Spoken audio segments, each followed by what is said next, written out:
Grusser, T-O-N-I-G-R-U-S-S-E-R. Thank you. You may proceed. Thank you, Your Honor.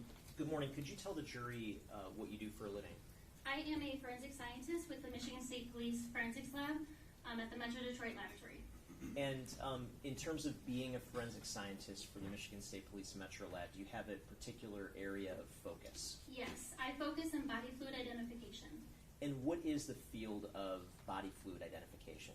We screen items of evidence for the possible presence of biological material, including body fluids such as blood, semen, and saliva, as well as the presence of hair and touch DNA. And how long have you personally been working in that field? I have been with the Michigan State Police for about 6 years, but I have been a forensic scientist for about 3 years. And what sort of training do you have to be a forensic scientist working in the field of body fluid identification? I had about a year-long training program, which consisted of several lectures, observations, practice samples, mock cases, as well as written and practical examinations. And approximately how many times have you performed body fluid identification analysis when it comes to looking for blood? Hundreds to thousands at this point.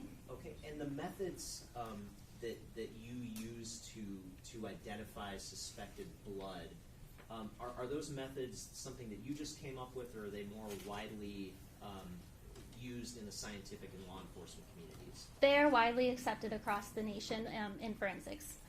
And does the Michigan State Police Lab have any sort of accreditation when it comes to performing body fluid identification? We do.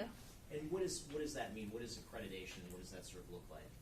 It just means that there is a standard that we reach. So all of our policies, procedures, tests, methods that we do are accredited, meaning that they are agreed upon across the nation to be good tests. And the sort of testing that you perform when it comes to blood testing, has that type of testing been subject to scrutiny within the scientific community? What do you mean? Are there published articles and research supporting the validity of the type of testing? Yes.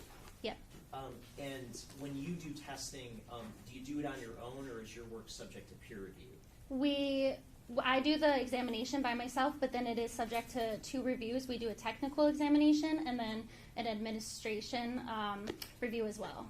Okay, and did you ultimately perform some analysis in the case involving the investigation of the death into Samantha Woll? I did. The death of Samantha Woll? I did. And these methods, these practices that you described, did you use those same methods in connection with the work that you did for this case? I did.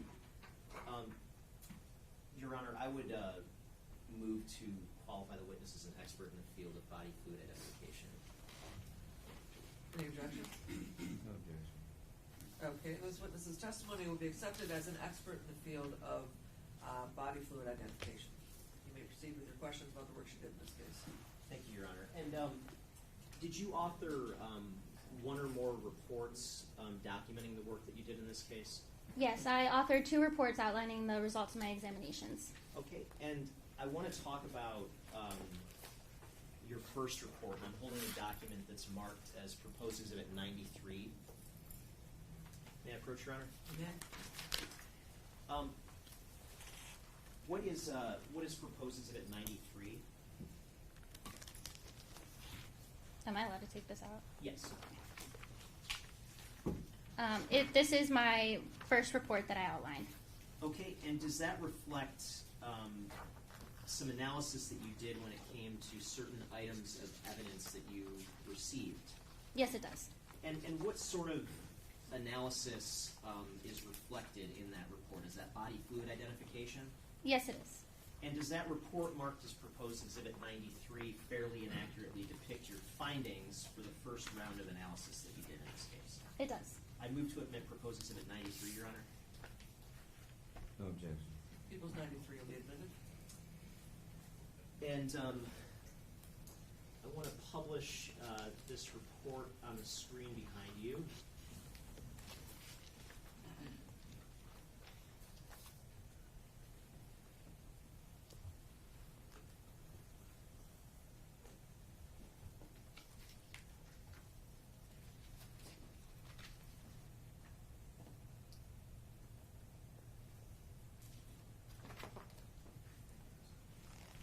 Okay, now, what's the date of this report reflected?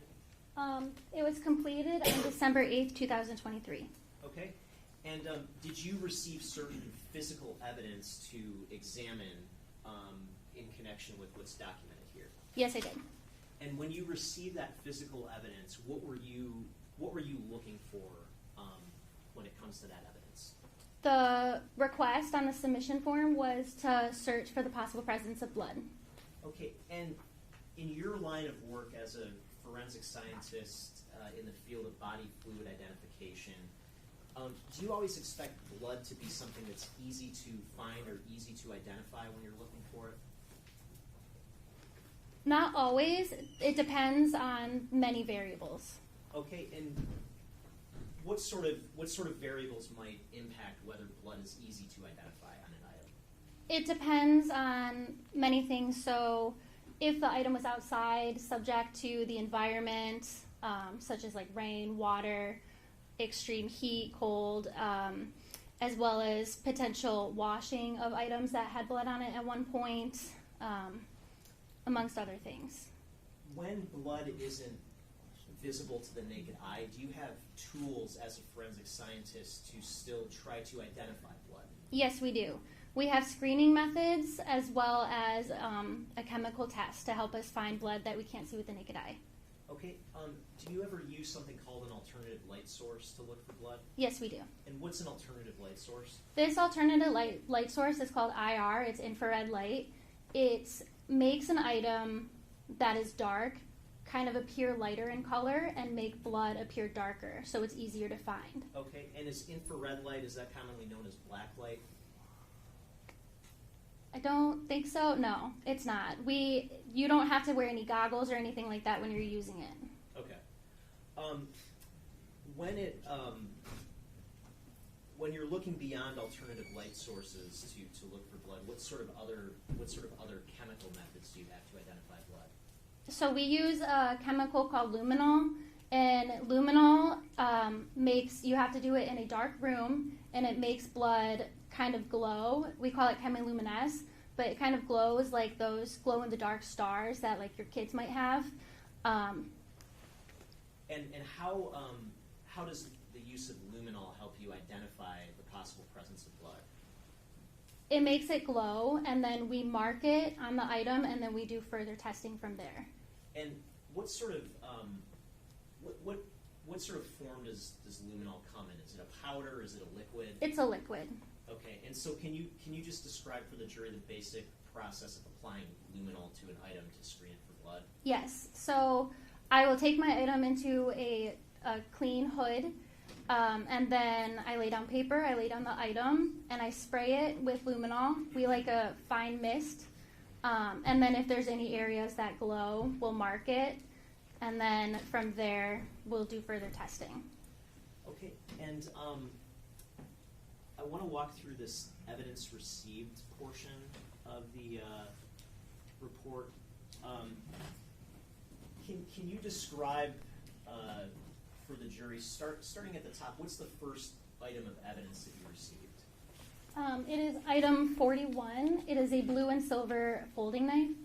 Okay, and did that have a particular agency number associated with it? Yes, it is agency item 154. Okay, and I'm holding what's been already admitted as Exhibit 87. May I approach, Your Honor? You may. What is Exhibit 87 labeled as? It is labeled as one blue and silver folding knife removed from Michael Jackson pants pocket. Okay, and what's the agency number reflected there?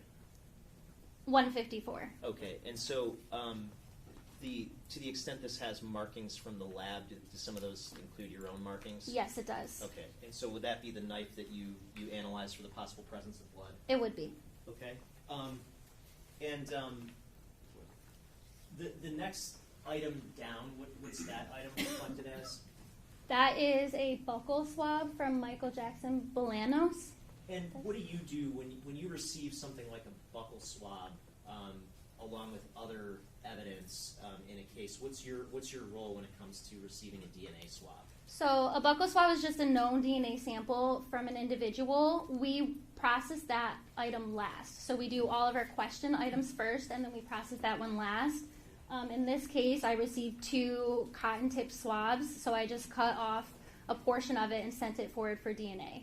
Okay, and do you actually do the DNA analysis yourself, or is that somebody else at the lab in that role? I don't do DNA, no. Okay, but is it fair to say you prepare evidence to be sent on for DNA analysis? I do. And did you do that with the relevant evidence in this case? I did. And if we move down to the third item listed as container 43, what was that item? It is a pair of black Nike tennis shoes. And container 44, the next item? Black shoes for cruise, tennis shoes. And the next item below that? Is a black hood. And the next item below that? A black North Face jacket. Okay, and what was the agency item associated with the North Face jacket? Agency item 171. Okay, and I'm holding what's been marked as, or been admitted as Exhibit 90. May I approach, Your Honor? You may. Would this be the package containing the North Face jacket? Yes. Same agency number? Yes. Some of your markings on here? Yes. Okay.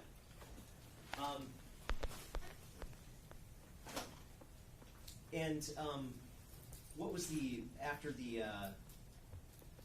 North Face jacket? What's the item there? It is a Stanley folding knife. And the next item? A black ski mask. And the next item beyond that? A pair of black leggings. And the next item beyond that? Black Adidas sweatpants. And the remaining items after that? Next after that is a Leatherman sheath and multi-tool / knife. A pair of black jeans was the last item. Okay, and in terms of this initial report that you did, is this the totality of the evidence that you received and analyzed initially? Yes, for this report. Okay, and let's go to the interpretation section of the report starting on page 3. So, for purposes of what was labeled as the blue and silver folding knife, did you test that for the possible presence of blood? I did.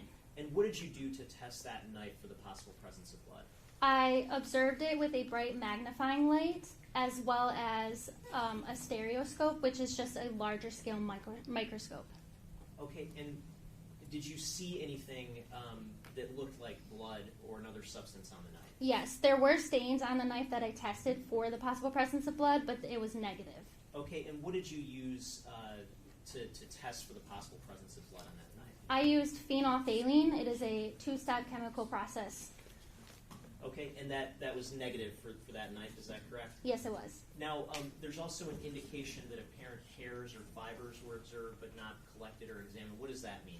It means during my processing of the item, I observed some possible hairs or fibers on the item, but I did not examine those hairs or fibers, but I preserved for them. So in this case, I wrapped the item in the processing paper that I used to make sure that those hairs and fibers, if they are hairs and fibers, remain intact.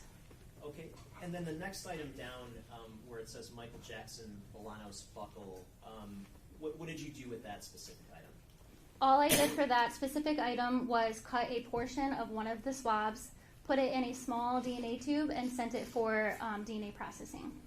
Okay, and then when it comes to the next item, the black Nike tennis shoes, can you explain what you did for purposes of that item? The black Nike tennis shoes? Yes, it's marked as container 43. For this item, I screened it with a bright magnifying light. I looked at it with luminol as well. And so I did do multiple tests, including phenolphthalein and luminol, as we talked about before. And it was positive for luminol, but luminol is just a screening tool, so we do additional testing on those stains that I observed through luminol, and those were negative for the possible presence of blood. Okay, and so would it be fair to say phenolphthalein is a more robust method of testing for blood than luminol? What do you mean by robust? More accurate? Is that, I guess, can you explain, I guess, why we have both a positive and a negative result? Yes. So luminol is a very sensitive test, but it is not very specific. That just means that it is more sensitive, so there can be less blood there for it to cause a positive result. And then phenolphthalein is less sensitive, meaning we need a little bit more there, but it's more specific to blood. Okay, fair enough. If we go down to the next item, the black shoes, the black shoes for cruise, tennis shoes, what did you do to test those items? I did the same thing as I did in the previous item. I screened it with a bright magnifying light as well as at ALS, and then luminol as well. Okay, and what were the results when it came to that item? Negative. And in terms of the next item, the black hood, what did you do to examine that item? I did the same thing, bright magnifying light followed by IR and luminol. And what were the results for the black hood? It was negative as well. Okay. And the black North Face jacket being the next item, did you take pictures of your in connection with your examination of the North Face jacket? I did. I'm holding what's been marked as proposed exhibit 114. May I approach, Your Honor? You may. Do the photos contained in page 114 contain pictures of the North Face jacket in connection with your Please don't analysis? show the pictures till they've been admitted. Oh, sorry. It does. Out of view of the jury. Thank you. And do those fairly and accurately depict what you actually observed in connection with your analysis of this jacket? Yes, it does. I'd move to admit proposed exhibit 114, Your Honor. No objection. 114 is admitted. You may publish now to the jury.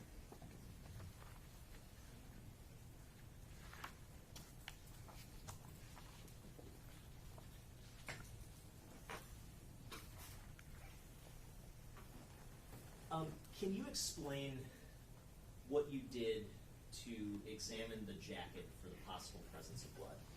Yes. So I started by observing it underneath a bright magnifying light, followed by IR.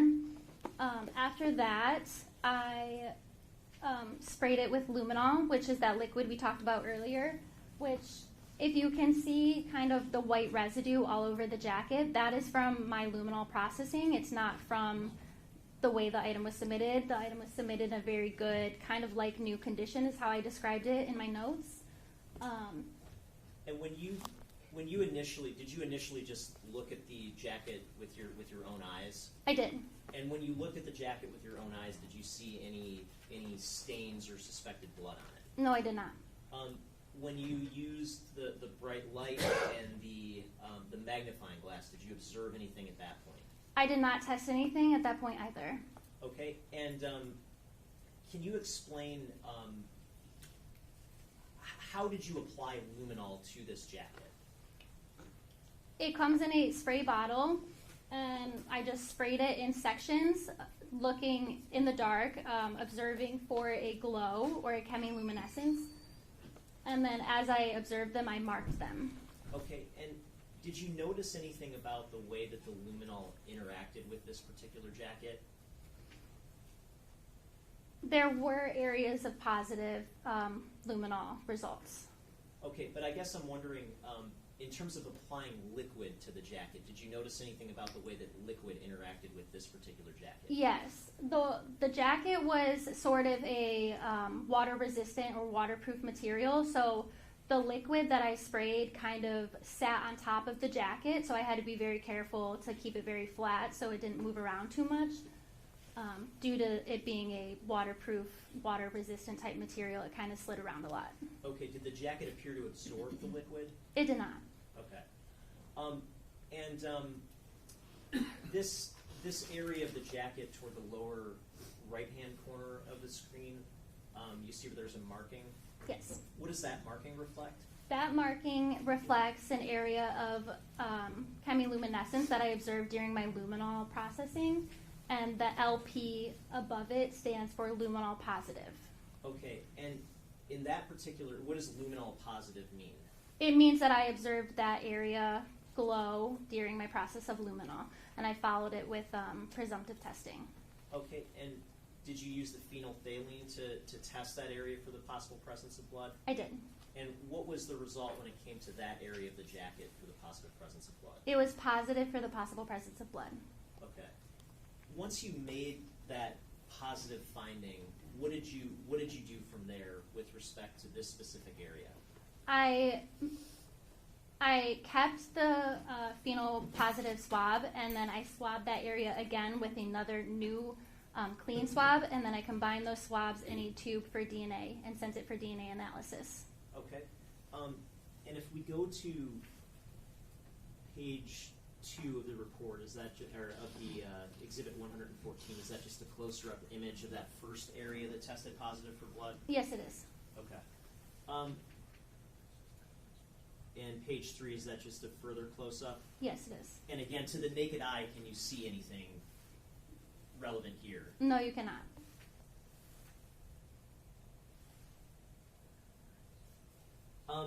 Now, if we go to the page 6 of exhibit 114, starting with the bottom area of the jacket where it says N, what does that reflect? That means I observed that area glow during my luminol processing, but when I followed it up with the phenolphthalein testing, it was negative. Okay, so you got the initial indication of possibly something to look into. You followed up, but it was negative for blood. Is that fair to say? That's correct. Okay. Now, how about the other 2 areas toward the right of the jacket? Those are 2 areas that I observed glow through luminol, followed it up with phenolphthalein testing, and both of those areas were positive for the possible presence of blood. And where are those areas, those 2 positive areas, situated on the jacket? Just to, if you could just describe that, please. Yeah, it is on the back side of the right arm, if you were wearing it as. Okay. And once you obtain the positive findings from those 2 areas on the right sleeve of the jacket, what did you do from there? I did the same thing as with the one on the front pocket. I maintained the phenolphthalein positive swabs. I swabbed each area with another swab, and then I combined the swabs in 2 separate DNA tubes respectively and sent them forward for DNA processing.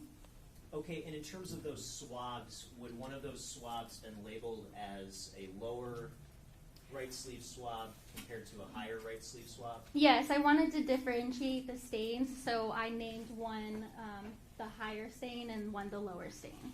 Okay, and if we go to page 7 of exhibit 114, is that just a close-up image of the 2 positive areas on the sleeve? Yes.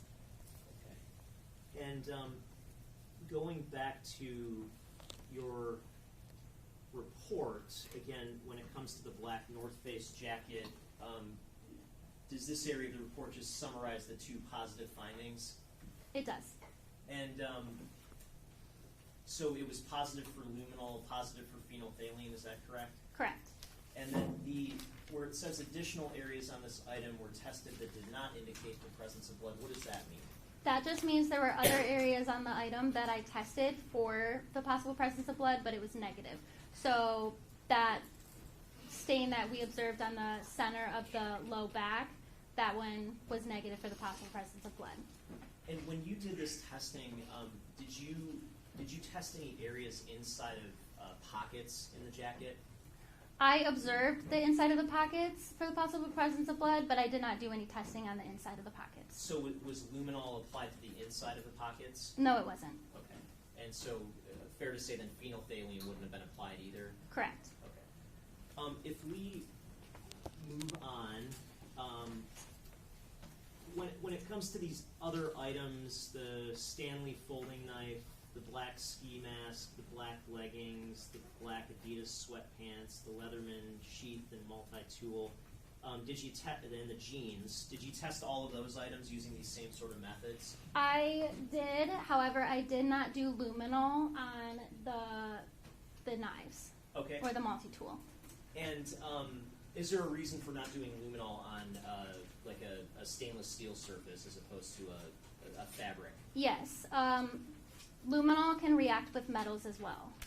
So I didn't do it on the stainless steel surfaces. And then also luminol is very good for items that are dark, which all of the items that I received were black in color. Okay, and so for all those remaining items, were there any positive findings with any of the methods that you used? No, And on any of those items, did you observe any possible blood on any of them before you tested them? there were, across the items, I did test stains for the possible presence of blood, but they were all negative. Okay, and so fair to say for purposes of this first report, the main thing is the North Face jacket, is that correct? Yes, And how many areas tested positive for the presence of blood on that jacket? there were 3 areas that tested positive for the possible presence of blood and were sent forward for DNA processing. I'm also holding what's been marked as proposed Exhibit 94. May I approach, Your Honor? You may. Is proposed Exhibit 94 a copy of an additional report that you completed in this case? It is. And does that report pertain to body fluid identification of some other items that you received? It does. And were those items received at a later point in time? Yes, yes, they were. And does that report that's been marked as proposed Exhibit 94 fairly and accurately depict your analysis in connection with that sort of second round of analysis that you did? Yes, it does. Your Honor, I'd move to admit proposed Exhibit 94. No objection. It would be admitted.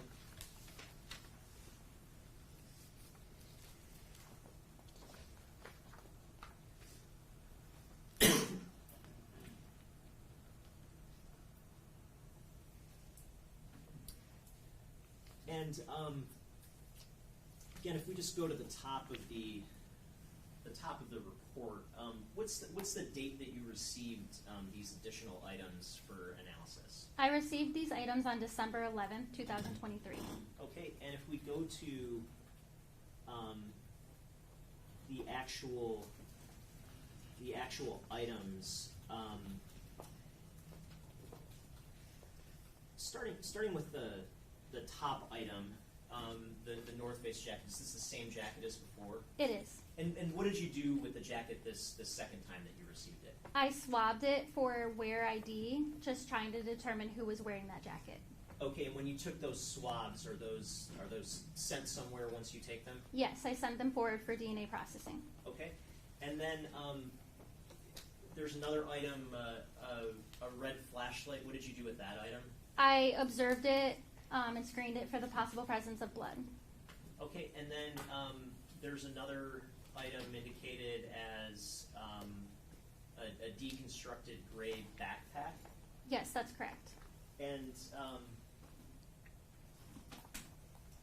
what's the agency number associated with that item? Agency item 191. And I'm holding what's been admitted as Exhibit 85. May I approach, Your Honor? You may. What's Exhibit 85 labeled as? A gray backpack, agency item 191.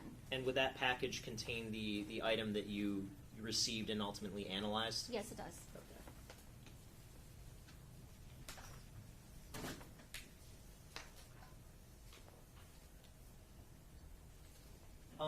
And in addition to the backpack, were there other items that you received? Yes, I received a pair of black Adidas joggers as well as Tierra White's known buckle sample.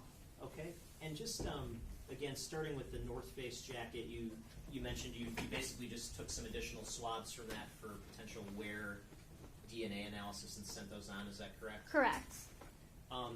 With the red flashlight, did you do anything to test that for the possible presence of blood? I did. I observed it with a bright magnifying light as well as underneath the stereoscope and tested stains for the possible presence of blood, but they were all negative. Okay, and when it comes to the deconstructed gray backpack, did you take some photos of that backpack in connection with your analysis? I did. And I'm holding what's been marked as proposed exhibit 115. May I approach, Your Honor? You may. Do the photos contained in proposed exhibit 115 fairly and accurately depict your observations in connection with that backpack when you analyzed it? They do. I move to admit proposed exhibit 115. No objection. People's 115 is also admitted.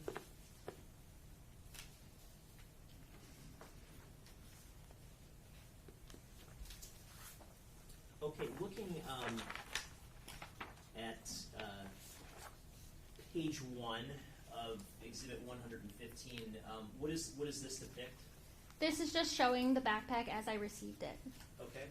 And when you received it, did you visually inspect it for the possible presence of blood? I did. And did you see anything that caught your attention? Yeah, there were areas that I went forward to test with phenolphthalein. Okay. And we go to page 2. Is this a close-up of a specific area of the backpack? Yeah, this is just showing that there is the zipper. Okay. And so would that be toward the center on this first photo? Correct. And how about page 4? What does that reflect? This is an image of the backpack and one of the stains that I tested. Okay, and that stain, I guess, can you use the pointer to point out to the jury the location of that stain? There's a pointer right behind you. Pull it out. Pull it out. The orange pulls out. So this stain right here, where the label is, I tested that stain for the possible presence of blood, and it was positive for the possible presence of blood. Okay, and if we go back to page 2, are you able to see that area of the stain here? Yes, it is right there. And what were the methods that you used to test that area for the possible presence of blood? Phenolphthalein. Did you use luminol on the backpack at all? I did not. And what would be the reason for not using luminol on the backpack? I felt that the backpack was light enough in color for me to observe the stains as they were there. And since I was able to find a blood stain visually with my naked eye, I felt that if there were others, I would have been able to observe those as well. Okay, and other than that one stain, did you observe anything else? Yes, there were other areas on the backpack that I tested, but the rest of those were negative for the possible presence of blood. Okay, and so if we go back to exhibit 94 on page 3, does that sort of summarize your overall findings with respect to the backpack? It does, yep. And where it says apparent hair fibers were collected but not examined, what does that mean? It means that hairs, as I was processing the item, fell off onto my processing paper, so I collected them to ensure that they weren't lost, and then there are possible other hairs on the item that I did not collect because they were stuck to the item. Okay, and next to where it says phenolphthalein positive, what is that sort of section of the report document? It documents that I indicated the possible presence of blood, but there were additional areas on the item that I tested that did not indicate the possible presence of blood. And below that where it says wearer ID item swabbed, what does that mean? That just means that I swabbed the backpack, I did the handles to try to figure out who might have been using that backpack.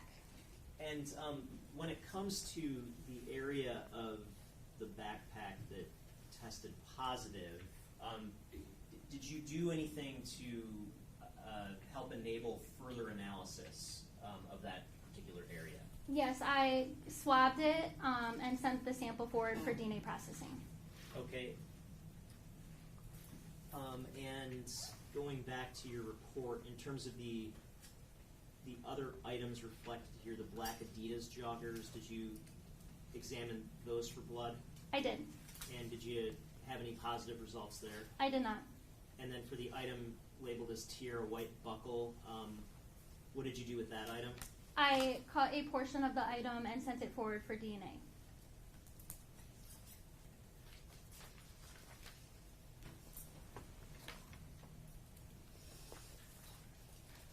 Okay, thank you. No further questions. Ross? Good morning. Good morning. Now, if we could look at exhibit number 93, which is record number 14.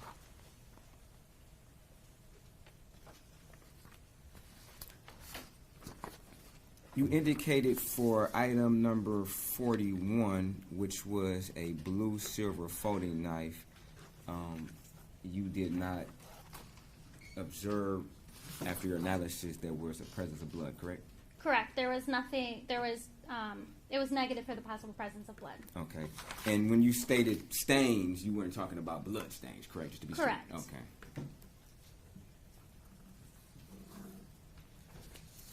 And you also tested the Leatherman multi-tool using a hemostix process? I did. Okay. And if I can ask, why wasn't that used for any other, I guess, metal object? So, hemostix and phenolphthalein are very similar tests. They just turn a different color when positive for the possible presence of blood. The reason I used hemostix on this item was for one stain that when I swabbed it up, it was a pink color. And the test that we use for phenolphthalein, it turns a pink color for the positive possible presence of blood. So I did not want to confuse a positive result using the phenolphthalein, which is why I used the hemostix, which turns a different color if Okay. it is positive. Okay, so it'd be fair to say that the Leatherman, the Stanley folding knife, and the blue silver folding knife all indicated no presence of blood, correct? Correct. Okay. Now, exhibit number 114, you indicated that with the naked eye you were unable to see any of these stains, correct? That's correct. Okay. How big were the stains? So If we can go to, I'm sorry, photo number 6. Oh, I'm sorry. Okay, so the stains that you see marked in the yellow, that is the area that I observed the chemiluminescence. However, I mark it a little wider or larger than the area that I'm observing, so as to not mark over the staining. So because it was not visible to my naked eye, it's hard to say how large the stains actually were. Okay. And just to be clear, the stain wouldn't encompass this whole yellow circle, correct? Correct. Okay. And you were also able to analyze the black leggings, sweatpants, and a black ski mask, correct? Correct. Okay. And they didn't have what you would describe as any type of water-resistant material, correct? That is correct. Okay. And those were all negative for any presence of blood, correct? Correct. Okay. Now, if there was a presence of blood on this particular jacket, would it be a fair statement that blood had to be somewhat saturated or at least absorbed into this material in order for you to collect it? Would that be fair? Can you repeat the question? Your ability to, I guess, detect a presence of blood from this rear sleeve of this hoodie, would it be fair to say that the fact that you're able to detect it, that this particular material actually absorbs some blood?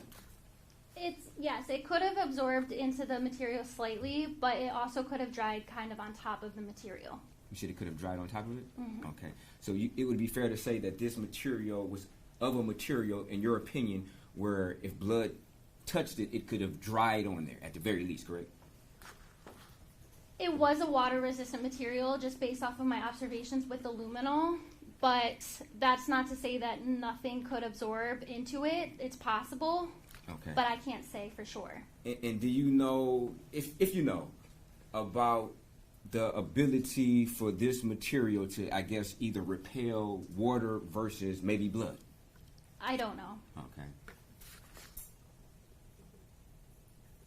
So it'd be fair to say if you don't know whether or not blood would be easier to be absorbed into this material than, say, water or another liquid, correct? Correct, I don't know. Okay.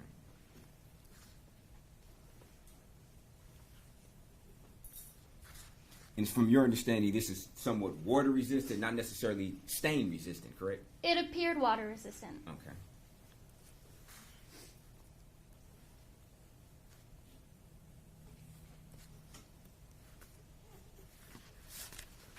Now, if we could go to Exhibit 115. And would it be fair to say that this circle doesn't encompass the whole area of the area you indicated that you believe to be the presence of blood, correct? Correct. Okay. Just approximately, what's the size of this area of where you actually believe that you saw the presence of blood? I have the exact measurement, if I could refer to my notes. Please.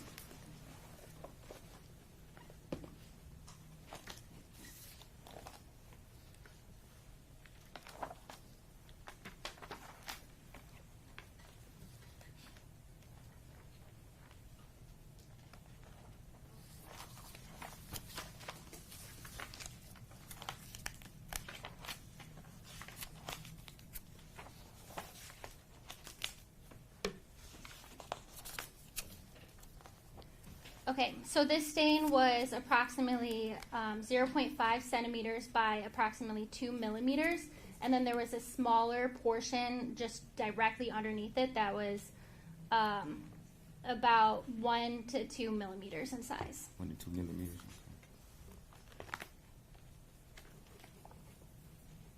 So a very small amount, a very small, maybe I'm going to categorize it as a drop, but a very small sample size. It was a very small stain, yes. Okay. And that was the only area of this backpack that you were able to indicate that there was a suspected presence of blood, correct? Correct. Okay. Now, in relation to the black Nike tennis shoes, after your analysis, which is item number 43, it was your opinion that there was not a presence of blood, correct? Correct. Okay.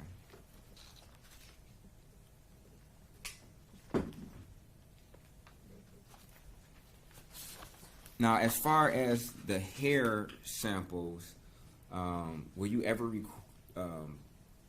anybody request that you save these hair samples and maybe submit them for additional testing? No, there was no request to preserve the hairs. We just do that with every sample that we receive when there are hairs, possible hairs observed. Okay. And when you say they're apparent hair or fibers, are you distinguishing, or you just, if they're fiber or hair, you call them hair/fiber? Correct, because I'm not examining it, so I can't determine if it's one or the other. Okay. So for these particular interpretations, where it says apparent hair or fiber, you can't necessarily confirm that it's actually a hair opposed to a fiber, correct? Correct. Okay.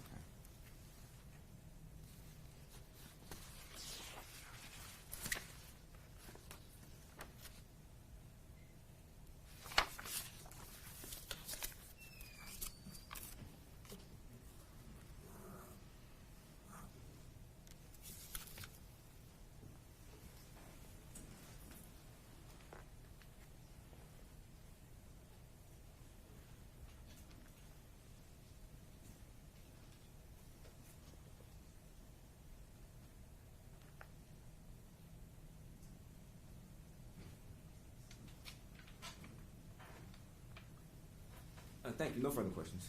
Redirect. Questions from the jury? Write them down. Counsel approach.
Is there a light source such as UV or black light that is used with luminol for blood detection? No. Can you explain the process of how it works? For luminol? Yes. Yes. So for luminol, we do it in a dark room. So I go into a room, I set up my hood with. What is a hood? Sorry, it's just my bench. It's kind of enclosed so that the chemicals I don't breathe in. And I set up everything so that I'm prepared, and then I shut the lights off. I allow my eyes to adjust to the darkness so that I can see in the dark a little bit. And then I start spraying the item in sections, looking for that chemiluminescence or that glow. Once I see a glow, I will mark the item and then continue my processing. Once I'm done, I'll turn on the lights and then proceed with follow-up testing such as phenolphthalein. So it kind of glows in the dark, Yes, basically, if Yep. it's positive. correct. Okay. Any further questions based on those? No question. Any further questions from the jury? Thank you. You may step down. Thank you.